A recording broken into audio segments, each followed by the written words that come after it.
15ই August স্বাধীনতা দিবস, আদৌ কি দেশ স্বাধীন হয়েছে? দেশ স্বাধীন হয়েছে, কিন্তু মেয়েরা এখনো পরাধীন।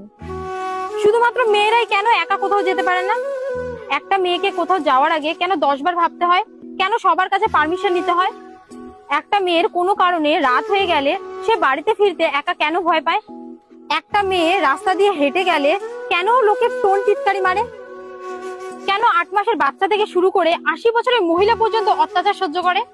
মেয়েরা বিয়ে করবে না চাকরি করবে সেটার ডিসিশন মেয়েরা নিজে কেন নিতে পারছে না, কেন অন্য কাউকে নিতে হয়?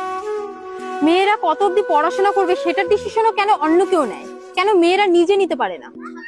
কেন এখনো পর্যন্ত মেয়েরা নিজের ইচ্ছে মতো জামা কাপড় পরতে পারে না? কেন মেয়েদের তার পোশাক অনুযায়ী তাদের চরিত্র বিচার করা হয়?